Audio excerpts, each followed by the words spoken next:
판단이다. 저 그렇게 봅니다. 그러니까 애시당초 한덕수 총리에 대한 직무복귀를 염두에 두고 내린 결정 아니냐. 그러면 한덕수 총리에 대해서 이런 결정을 내린 헌법재판소의 어떤 뭐 함의라고 해야 될까요? 그건 어떻게 분석해야 됩니까? 이렇게 왜 먼저 할까라고 네. 관련해서 이런 추측이 나왔던 거죠. 아마 윤석열 대통령은 파면을 할 건데 네. 그러면 그 이후에 한덕수 총리에 대해서 다시 직에 복귀해 주는 결정을 하면 그 짧은 기간이지만 또 최상목 대행 체제가 이게 유지가 되는 거예요. 어차피 그러면 실권도 없는 상태에서 며칠이 있는 거거든요. 네. 그래서 오히려 이 전체 판을 봤을 때 이걸 먼저 정리해 주자. 지금 대대행이라고 뭐 하고 뭐 대행의 대행이 있는 그것보다 한덕수를 직에서 복귀하고 윤석열 대통령을 파면하면 일단 한덕수 대행 체제는 쭉 인정이 그러니까 이어지니까 어떤 국가 운영에 있어서의 안정성은 어느 정도 좀 담보가 된다. 자기들 헌재 이 선거 시기 때문에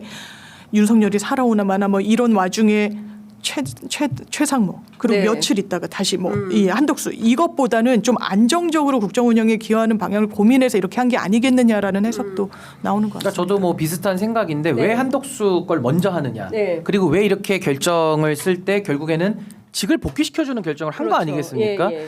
그 결정의 배경에는 지금 최상목과 권한 대행을 하고는 있는데 네. 한덕수 총리 때문에 이제 대행을 2번 이어받은 거거든요. 그래서 이걸 뭐 자꾸 대행의 대행이라 표시하는데 그건 아니고 대통령 권한 대행, 기획재정부총리 최상목 네. 이렇게 예. 돼 있는 거거든요. 그렇죠. 그래서 이 지금 총리 대행도 하고 있고 대통령 권한 대행도 하고 있는 대행을 2개를 동시에 겸하고 있는 이 상황. 예. 여기서 만약에 최상목 대행이 잘하고 있었다라고 한다면은 아마 한덕수 안 돌려보냈을 수도 있을 거예요. 근데 워낙 지금 엉망이고 최상목 대행. 그렇죠. 최상목 대행에 대해서는 탄핵까지 지금 이를 지경. 아까 예. 제가 말씀드린 대로 최상목 대행 탄핵 소추 의결하잖아요. 예. 이건 거의 100% 파면 나옵니다. 그러니까 다들 그렇게 중하기 얘기를 때문에. 하더라고요. 그래서 헌재가 그 상황까지 가지 않기 위해서 오히려 한덕수 총리를 복귀시키면서 네. 이 불안정한 대행의 상태를 좀 정리하는 이런 과정으로서 뭐 대선까지 앞으로 치러야 되니까 네. 그걸 먼저 좀 정지 작업을 했다라고 저는 보고요. 예. 아마 저는 탄핵을 윤석열 파면에 있어서 저는 8대0을 일단 예상을 합니다만은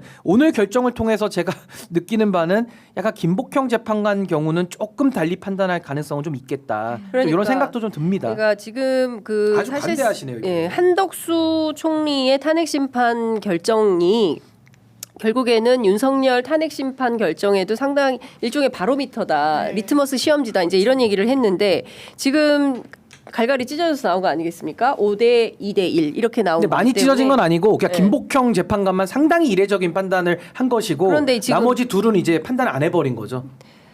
근데 이제 지금 이 상황에서 세 명. 이게 지금 그 윤석열 파면 결정에도 비슷하게 영향을 미칠 수 있는 것은 아닌가라는 조심스러운 우려에 대해서는 어떻게 보세요? 최소한 스펙트럼의 분포도에 대해서는 확인을 한 부분이 있는 거죠. 그렇죠. 조한창, 정형식은 예. 안 그래도 이 그렇죠. 대통령 추천 몫이고 국회 추천 몫이었다고 해도 그 조한창 의원은 보수 국민의힘 추천 몫이었고 네.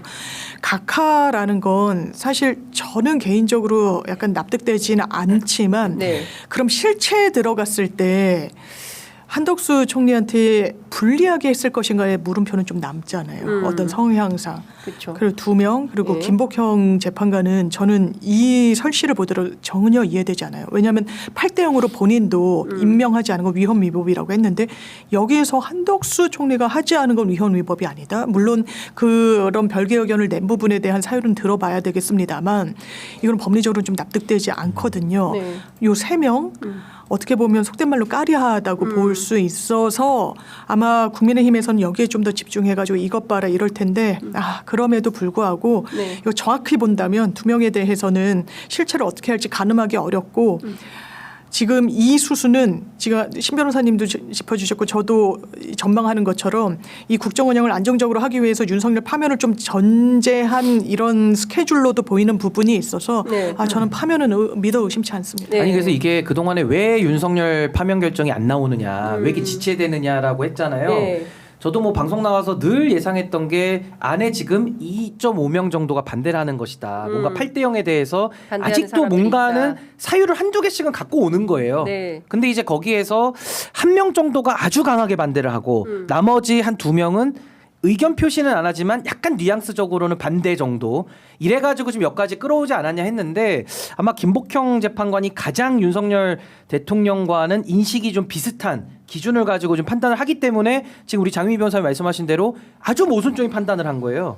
아주 모순적인 판단을 이미 해버린 것이고 다만 이제 조한창, 정영식 이 두 분을 좀 분석을 해보자면 뭔가 강한 반대까지는 아니지만 이 탄핵에 대해서 윤석열 탄핵에 대해서는 그래도 인용을 하지 않을 길은 없다. 이거는 결정문을 써야 되기 때문에요. 네. 그렇다고 한다면은 보수 진영에 대한 메시지, 그러니까 소위 말해서 한덕수까지는 우리가 살려주지 않았느냐. 그리고 각하라고 그렇게 주구장창 노래 불렀는데 우리가 그것까지는 들어줬다. 그러니까 네. 소위 말해서 밥값은 했다 정도로 얘기를 하면서 오히려 윤석열 탄핵에 대해서는 인용을 하기 위한 좀 빌드업 아닌가. 그래서 아마 나중에 윤석열 인용 결정문 볼 때 네. 8대0 나오면 그나마 다행인데 8대0이면 이렇게 끌 이유가 없는 거예요. 네. 그러니까 요게 모순이라서 8대0 나오면 다행이고 제가 볼 땐 7대1 정도 나올 가능성은 좀 있겠다. 그럼 그 한 명은 아마 김복형 재판관일 가능성은 저는 매우 높을 것으로 좀 예상만 해봅니다. 예상만. 이번 주에는 하겠습니까?